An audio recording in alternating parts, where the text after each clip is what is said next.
Welcome. We know that you have many choices when choosing your professional development, and there are many opportunities here at the University of Arizona Global Campus to choose from. So thank you for choosing us, Ed Talks, brought to you by the Department of Education and Liberal Arts here at the Global Campus. I'm Jackie Kiger. I'll be your host today. I appreciate you being here. This will be our 6th presentation in our 8th series of Ed Talks. Ed Talks are fashioned after the ever popular TED Talks, a way of sharing the concepts through personal storytelling. This year is all about multipliers and the awareness of its importance that author Liz Wiseman has made known in her New York Times bestseller, Multipliers, How the Best Leaders Make Everyone Smarter.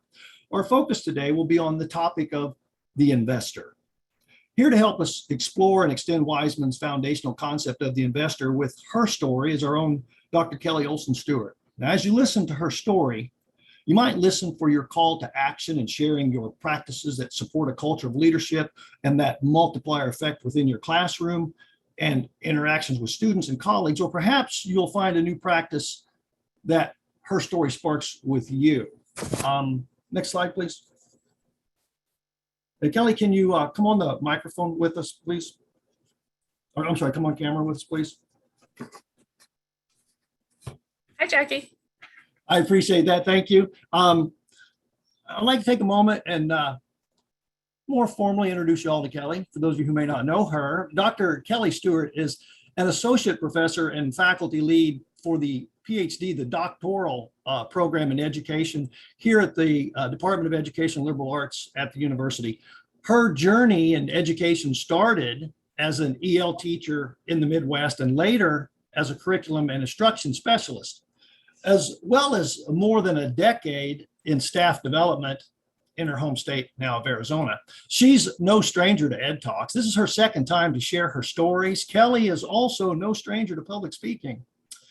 As beginning back in Indiana, she was the host of the local NBC Pet of the Week for the local Humane Society, as well as developed a new segment called Ask the Teacher on a local CBS affiliate. Dr. Stewart enjoys her work at the University of Arizona Global Campus, which allows her to combine her love of teaching, working with teachers, as well as research, presenting, and writing. She'll tell you her favorite thing about the global campus is the perseverance and the resiliency of her students. She truly loves helping and supporting students in their educational journey and engaging them in their quest to be their very best. Now, Dr. Stewart lives in Arizona with her husband, who also holds a doctorate degree in education. Together, they have 2 doctorate degrees, 2 children, 2 dogs, and 2 turtles. So please join me in welcoming our very own storyteller, Dr. Kelly Stewart. Kelly, thank you for being here. Thank you so much. Next slide, please. Oh, I'm sorry, we're on the slide we need to be on. I'm going to now ask you to remove your videos so that we can get started. I'll remove my video. Now, as a reminder, Ed Talks are fashioned after TED Talks, the ever popular way of sharing personal stories for only 18 minutes of monologue. We do this because we want to hear your stories, and we can best do this by sharing our stories. Our goal here is not necessarily to teach you anything new, as you are already the expert in your field. Our goal is to perhaps motivate you to try something new in your approach to helping your students succeed. Our storytelling approach is geared to not take a lot of your time, but rather to simply set the stage for an interactive conversation and perhaps encourage you to encourage your learners around the idea of what it means to have an investor leading their learning. At the end of our Ed Talk today, we look forward to learning your story of what you're doing or will do in your approach as an investor. But for now, please hold your chat comments, and at the end, we'll open that up for discussion, but I do not want you to miss a single word. And with that, Kelly, the microphone is yours. Thank you, Jackie. I am so excited to be here to tell you about my experiences about a time, and honestly, more than a few times, that I have wavered on this tightrope, the tightrope of investing and micromanaging. And to give you some context as to how I began in my K-12 teaching career 25 years ago already, You should know that I came from a district in Indiana where the competition for teaching positions was so fierce that we would read the obituaries just to check if a teacher had died. So sad, but totally true. Well, when I was 5 years old, I came home from kindergarten and I told my mom I was going to be a teacher, and I never wavered in that belief. That included collecting those extra purple dittos each year from my teachers, certain that I was going to use them in my own classroom one day. So the potential of being a teacher meant everything to me. At the first job fair I attended at Ball State University, there were 50 interview slots and 500 teacher candidates who wanted them. It was intense and electric in this huge hall of buzzing teacher candidates trying to impress administrators. And I got one of those coveted interview slots and spent most of the night preparing my answers, ensuring my professional dress was spot on, and worrying.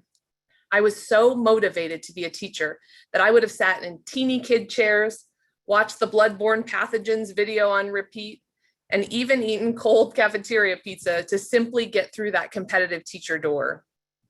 So you can imagine how thrilled I was when I got hired by the district of my choice with an experienced superstar principal and the opportunity to open a brand new middle school.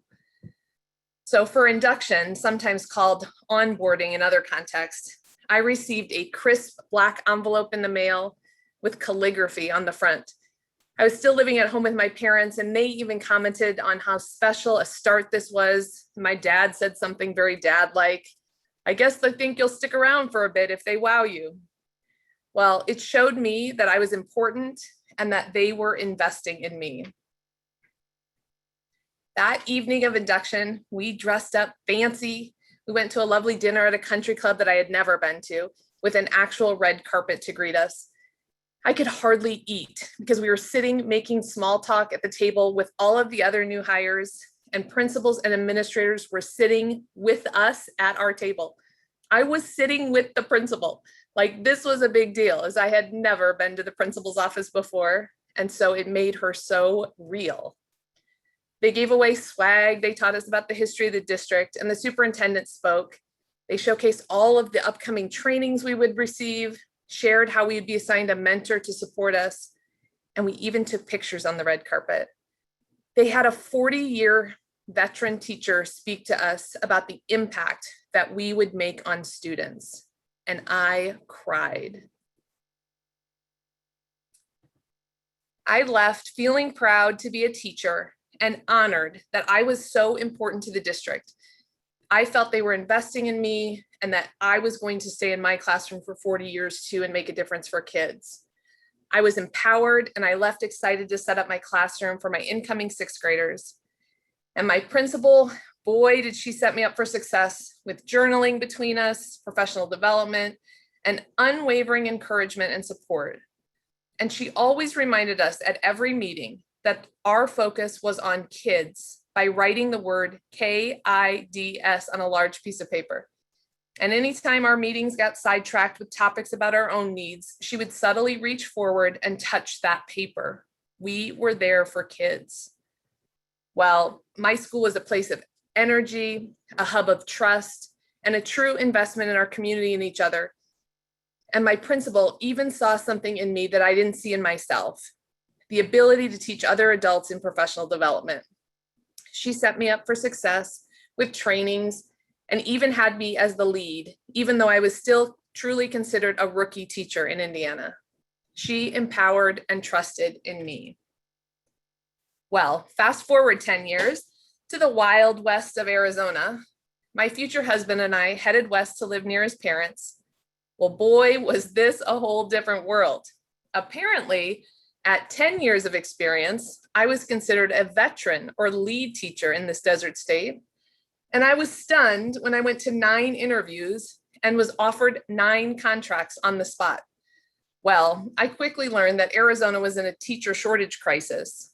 And because I was such a veteran, the positions that I was considered qualified for and trusted with based on those years were around teacher coaching or mentoring. I had been invested in my principal, and so I saw that moving into those district positions would be a huge step forward in my career that would not have happened in Indiana for at least another 10 years. So we moved across the country, and I was hired as a district curriculum and technology specialist. I was so excited to attend induction, imagining that it was mirror my previous experience as a new hire in Indiana. So I drove to induction, followed those emailed directions, and absolutely panicked when tumbleweed rolled across the road and got stuck in my car's grill. I thought, okay, girl, I am not in Indiana anymore. Well, I walked into the school, I followed the crowd to the multi-purpose room, which I learned was the lunchroom and the gym combined. I was told to find a seat. So I very gracefully navigated in a skirt and heels into an elementary sized cafeteria table, sat on a bench with no back. And a few folks who came in late, I noticed were given kinder chairs to sit in. Looking around, I thought, I wonder if I'm overdressed here.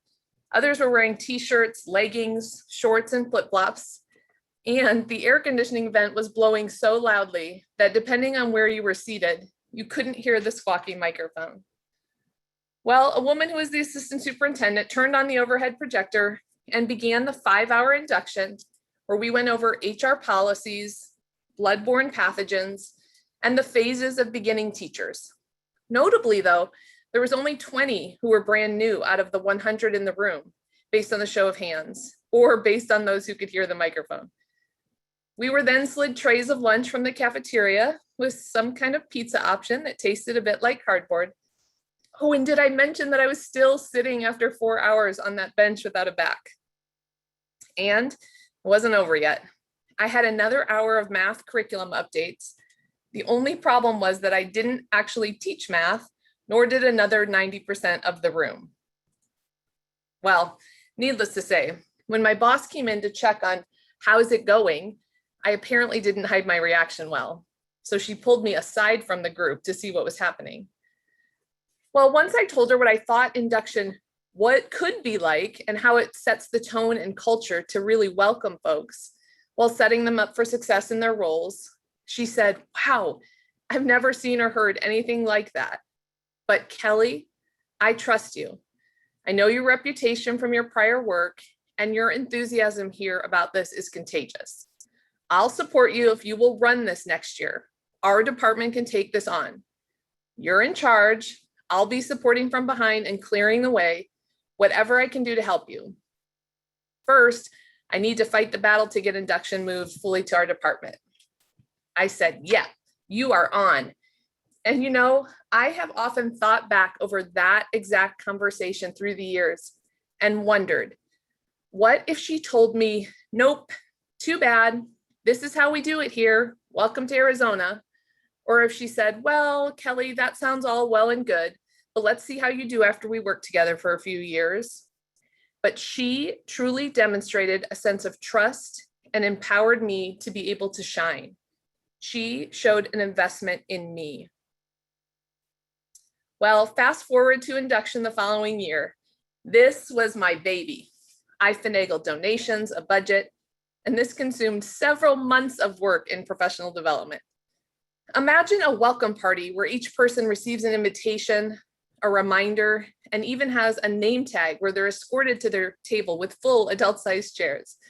We had a theme, think superheroes or pirates, racing or baseball, guest speakers, food, snacks, and we honored the experience in the room by hosting breakout sessions based on your role for the year and specific need to know information.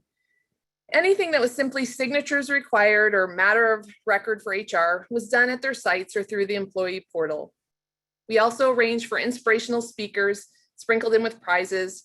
A guided bus tour of the district helped to truly understand the entire area, which was helpful since many of our new hires were from out of state. And at each school, the admin staff gave out popsicles or treats, which is super appreciated in the heat of over 100 degrees in Arizona.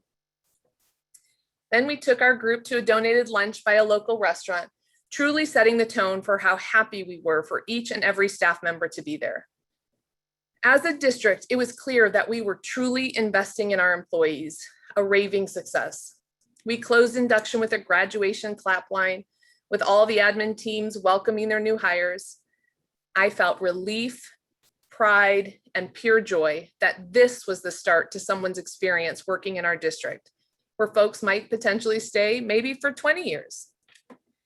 And I have to say, induction and beginning teacher support became my jam. I became known for this work, including consulting with other districts on how they could create their own induction programs.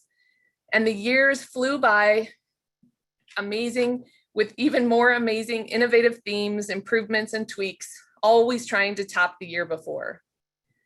And then I got asked to apply for the Director of Curriculum and Innovation as my boss was retiring, the boss who had invested in me, trusted me, pushed me, and supported me. And I got the job. The realization that I was going to then have to hand my baby over to someone else hit me hard. I was going to have to trust my colleagues and my own replacement that they would plan and run induction with as much care, energy, and investment into my baby as I had shown. I realized I had literally wrapped up my identity in the success of induction, and I actually considered not accepting the position, really. And then there I found myself, the boss in the meeting, running the induction planning. And I was at the whiteboard, scribbling out ideas to decide the year's theme. The Oriental Trading Company catalog was out on the table, and I realized I was standing at the board and I had put the marker in my pocket. My replacement and colleagues were not leading the discussion. They were participating, but it was as if it had been the same as last year, and the year before, and the year before, and the year before. They were waiting on me to make the decisions. Interestingly, our author, Liz Wiseman, uses the phrase and analogy of standing at the whiteboard with a group of colleagues or students during a brainstorming session, where you as the leader are holding the marker. And when you take the pen to add your ideas, do you give it back, or does it stay in your pocket? When you give the marker back, your people know they are still in charge. And as I asked for my employees' input and I listened to them, I realized I could not wear both hats, the boss and the induction queen. So I told them they were off to a great start and I was stepping out to let them get all of the rest figured out. I then handed the whiteboard marker back to my replacement. I told them we had the structure outlined for the 3 days and I'd be glad to help with answering questions or bouncing ideas off of, but I had confidence they had this. And I told them this was a perfect time if they had new ideas on how to make this better. And I left the meeting. It was painful and strangely sad to me. And yet I know that if my team was truly going to own this event and experience, they had to be the ones leading it. My replacement needed to find her own way within the group, showcase her talents and expertise in professional development, curriculum, and mentoring. And they needed to make this their own without me. I had to clearly demonstrate that I was trusting and investing in them. And wow, did they show me and everyone else. Induction was truly phenomenal. Some of the sessions and collaborative structures put in place were better received than I had ever seen. The talent of my staff at facilitating professional learning was amazing. The main goal of developing a culture of support and providing necessary information to get the staff ready to start the school year was accomplished. And with my new role, I was able to jump in and remove a few roadblocks that had emerged and clear the path so that my staff could focus on participants. There were very few glitches. And after that final day of induction, we sat down to debrief, exhilarated and exhausted. We had our usual chips and salsa as we made notes about what had gone well, what changes we needed to make before we forgot. And I could see how proud my staff was of themselves, of their collaboration, and of the work they did. At that moment, I realized that I was no longer the induction queen. I trusted my staff and they came through in big ways. They were exceptionally skilled and highly capable. You put the right people in the right seats, get out of the way while holding that net of support. The invested becomes the investor, leaving the pen with those who are doing the work. And often, when the stakes are high, many leaders and instructors or parents may jump in and take over. And yet we know and understand that our job is to coach, invest, and teach while keeping accountability and respecting those natural consequences. But this is also the place where our diminishing tendencies could creep in, because diminishers hold on to the ownership. They jump in and out based on their level of interest in the project and take back responsibility for problems that they may have delegated. Diminishers believe if they don't dive into the details and follow up, then other people won't deliver. Basically, people will never figure this out without me. Well, I have found that I struggle with those diminishing tendencies at various times in my role as a leader and instructor, but most often in the role that's the hardest for me, and that is of a parent. So to get you thinking about how you navigate this tightrope of investing and micromanaging, it's important to reflect on your own potentially diminishing tendencies. And for me, that's rescuer or protector. So I have 3 little scenarios for you to process, and I'd appreciate if you'd humor me and consider which letter you would choose for these multiple choice answers. One from a personal parent point of view, or think of yourself as an aunt, uncle, or chosen family, and 2 as an instructor point of view. For each one, I'd ask you to consider this question: how do I develop investment and empowerment as compared to reliance on me? All right, here's scenario 1. Your kiddo calls home and says that they left their homework on the table as they were up super late working on it and they didn't get to put it in their backpack. This is the first time they've asked you to run something to them. Do you, A, tell them, sorry, I have a job and I need to get to work? B, run it up to the school, understanding and say, I forget things too. C, tell them you'll do your best to drop it off, but not make any guarantees and see how your day plays out. Or D, tell them, sorry, but there are consequences when we forget things. So think how you would respond: A, B, C, or D. Okay. Scenario 2, you're teaching an online class. You have a student who is struggling with the written assignment requirements. There is so much editing and feedback needed that you as the instructor don't know where to start. Do you, A, tell them, sorry, there are so many errors. Please go to the Writing Center and I'll send you a few links of resources to support you. B, tell them, let's meet on Zoom and work through some of these ideas and talk through your writing together.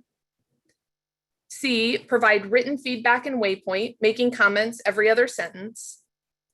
Or D, send the paper back without any feedback, telling them there is so much that needs to be addressed, they should just go ahead and resubmit.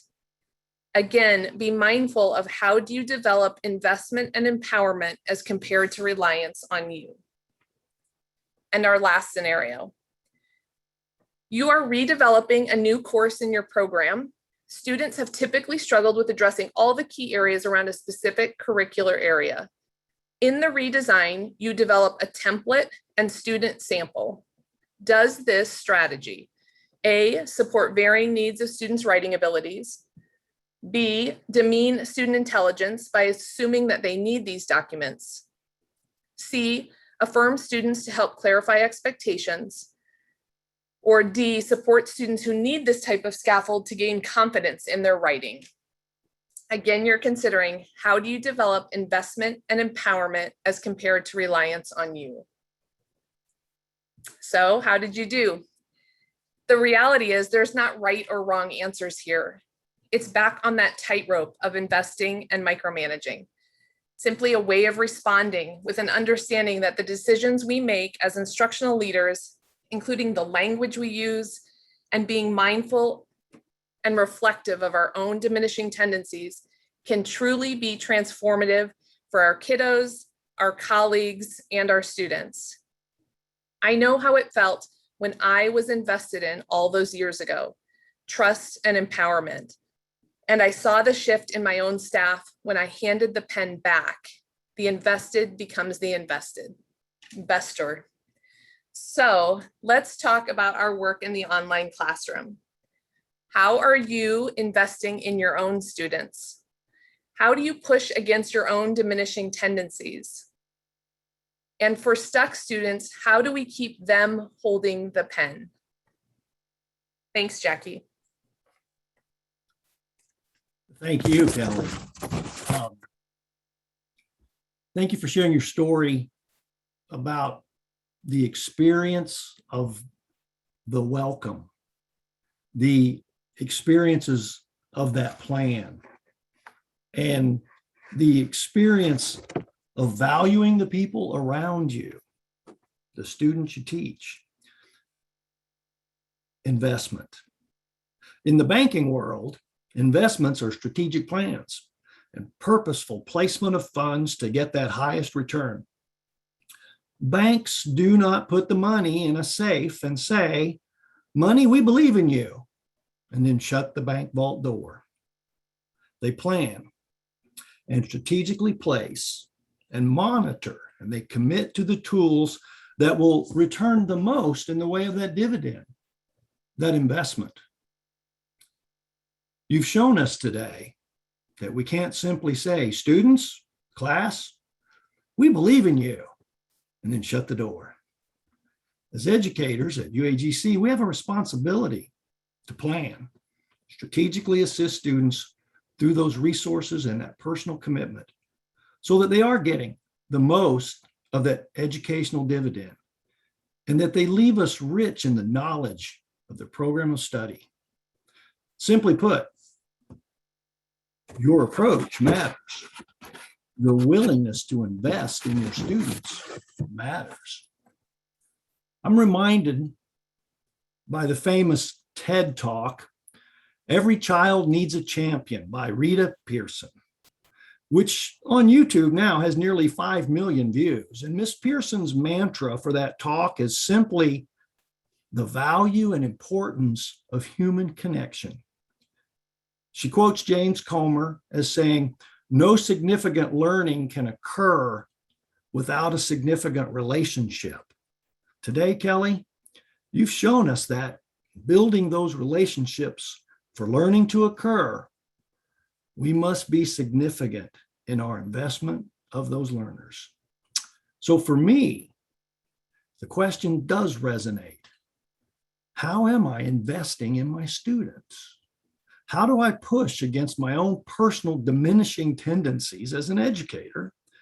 And for that stuck student, how do I keep them holding that pen?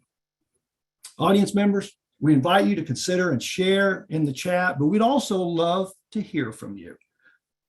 To share with us using your audio, you can simply raise your hand using the hand icon, should be at the bottom of your screen. And you'll then be given the opportunity to unmute your microphone and share your story or your reflection or thoughts. We invite you to join the conversation to inspire others with your story. You know, Jackie, I was thinking about the scenarios because we actually included those because they were based on a conversation that you and I were having about the balance of supporting students and honoring the expertise that they bring to the classroom, while understanding that some of our students need additional scaffolding and support. And it's that constant juggling of, do I give an example? Do I put a template in? And how does that feel as received by students? I don't think there's a right answer to that, but I think it's a really interesting discussion, especially for us who are in online. Absolutely. Are we getting in the way by being so helpful from the onset? And again, I think your questions did a very good job in raising that to say how do we make all of these through the lens of the investment, not through the lens of stuff, because we can just give stuff away, but until they see that as that resource or that tool that speaks to them and that they recognize that the instructor is investing in them.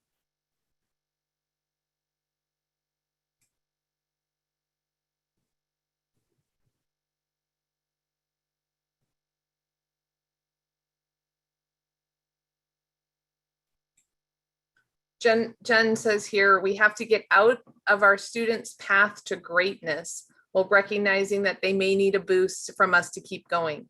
I think that is also sometimes like life dependent. So even sometimes our super strong students have life happen to them and have a week that they need an additional boost or support. But going back to Jackie, your comment about relationships, if we don't have the relationships built with our students to know or to open up the door for them to be confident to tell us the week that they're having, we don't know then if they're, even if we didn't post the example, but we feel like it's useful now. Or if we haven't opened up so that students feel like they can reach out to us, I think that's an ongoing challenge as well. Absolutely. Absolutely. I see, Denise, thank you for validating the visual of the tightrope. And she goes on to say that it is truly the visual that represents your thinking. We have to differentiate our approach with our students, our children, our colleagues, and that she loves the fact that you indicated it's not a one size fits all approach, and it certainly is not. Lots of reflection and self-growth in the process. Thank you, Denise, for putting that to print. I see Debbie has her hand raised. Oh, okay, I'm going to go ahead and give her the microphone. Hi, guys. Can you hear me? Yes. Kelly, I wish that I had been in your BITSA.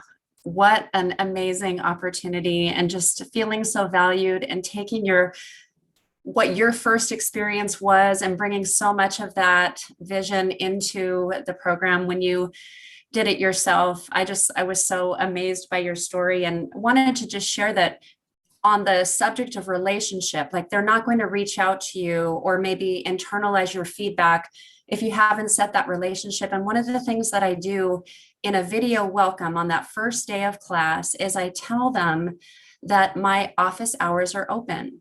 I just have open office hours. When they need me, my office is open. And I say that to them because I don't want students to sit and fret and get anxious about a question that they have that they can't get the answer to, and that they're just becoming more and more stressed, not knowing what to do next. And I let them know that, if it's something I can answer in a text, I share my phone number with them. If I can answer it in a text, great. If we need a phone call, awesome. If we need a video conference so I can show them something, I can walk them through something, that it's whatever they need. It's whatever is most comfortable for them.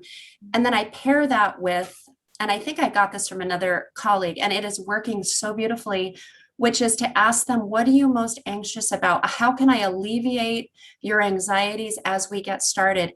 And what I continue to hear, the most prevalent thing is, I just needed to know you were there. I needed to know that I can reach you easily away from the computer. That calms me down so much. It tells me that I don't have to panic about reaching you. And I just had one more comment about templates, because I like templates. I share templates. I encourage templates. But I think something that we have to be careful about is we can get so tied to template organization ourselves that if our students think outside the box and organize their own thoughts, can you believe it? Organize their own thoughts, and it's different than the template, we have to commend them for, I see the way that you were thinking about how these ideas flow together, and that they shouldn't be cookie cutter. Students should be able to bring their experiences in and organize their thoughts. And so, we want to be careful about that. And that way we're giving them the pen and we're giving them permission to organize. We can just give them tools to show them one example of how to do that. But great job. I love that, Debbie. One of the challenges that Jackie gave me when we first started talking about this chapter was, but Kelly, how do your students know that you're investing in them? So Debbie, exactly what you were talking about, what does that welcome look like? What is that email that you send out even before classes started? You get their names today, Thursday or Friday, and you send an email before the classes even started. What does that look and sound like? And when you're opening it up saying, I want to know about you, what's making you nervous, what's making you anxious, it changes the tone. It says I care and that I'm a real person. The other day I was doing a video and one of my kids came through and I just kept going. And I said, I'm doing a video, and they waved and walked off.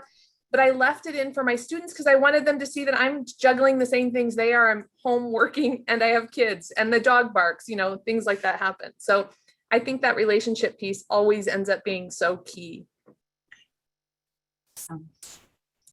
Appreciate that, Debbie. I was in a meeting earlier where we had a conversation about when we give that embedded feedback, and that can be such a powerful thing. But as instructors, we can also go down a rabbit hole and point out every single thing that's wrong with your APA format and your grammar and just the whole menu of those things. And the conversation was, I feel like I've done too much. And if you think about that, when you do that level of specific grading, I don't think we could pry that pen out of your fingers if we tried. And what I've noticed that's been valuable is when I run across, a lot of times I'll see students will confuse the difference between paraphrasing and a direct quote in APA. And a lot of times it's just that simple indicator of including, the location, the page number, whatever it is. But rather than just telling them that, I will give them the feedback that there's something convoluted about the way you're doing this. So I need you to look up both ways, send me an email explaining both ways, and then I'll either set up a time for us to talk, or I'll just respond back, letting them know they got it right or this and that. But once I put it on them where I say, look, I need you to tell me more. And what I'm getting into is, I need to understand if you truly understand. And stop guessing and start looking it up. And that usually works better, because if I tell them, they know for the moment, but then the next paper, the same problem seems to be there. And I'm like, I don't think they learned this. So that's one way of letting your pen go in that online classroom, is don't always just tell them what's wrong. Have them go look a subject that is a growth opportunity. And I think being mindful of your own tendency. So I know that I tend to be a rescuer protector personality innately. And so I sometimes want to rescue my students as well, rather than, I want to fix everything for them and assume that they're going to internalize that and do it right the next time. That doesn't happen. Debbie mentions here, find the one thing, like what is the one big correction that we can make to help them move forward and that they will internalize. So being, I think, willing to be vulnerable about where I might not be as strong as an instructor, I think is important too. Absolutely. Oh, and Julie mentions the importance of building those relationships, has been mentioned here, is where that investment begins. And students need to know we not only, care about their academic success, but we also care about them, which is absolutely true. And we've talked about it many times in that introductory, that initial kickoff, and how we get to know students. If we just take the time to value and invest, whatever their name they prefer, a lot of times students have nicknames they prefer to be called, or they've never in their lives used their official name, but that's how it's presented in the course. And so, if we take the time to do those little things and show that just a little, that respect of like, I got you, I read, I know who you are, and I'm calling you what you want to be, and called and identified, and move ahead from there. And then make notes along the way if we need to, so that we don't forget. And I ask students to help me remember, if you prefer your nicknames, then sign off with your nickname in the discussion. And then I'll see the official name in the paper. And I'm like, for me, you can use your nickname so that I remember. Selfishly, it's so when I give feedback, I don't get it wrong. But it's that validation. And that's exactly right, Julie. If we just build that relationship with them, the matter of geography, if I've ever visited where a student is telling me where they're from, and I can connect the dots on, oh, you guys have the best roller coasters, or whatever it is, then that just lifts up that relationship. So I certainly, if you're not doing that, because I've been in a lot of courses and I know you all are, so if you're not doing that, certainly do consider that.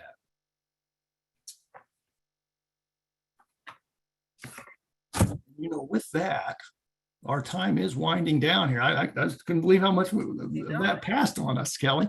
And all good things do come to an end. So I would like for you to please watch in the chat box. I'm going to go ahead and paste that right now. Your certificates, 1 second here. And make sure I give that to everyone, not just back to myself. There you go. So watch the chat box for your screen for a link or the screen for the link to the Ed Talk homepage. This is where the Ed Talks are archived, and also where you can get the certificate for having attended. Along with that, you'll find the homepage is just chock full of all of our archives. So please, as you have an opportunity to take a look at that, please do so. And we want to acknowledge the work of Liz Wiseman. Next slide, please.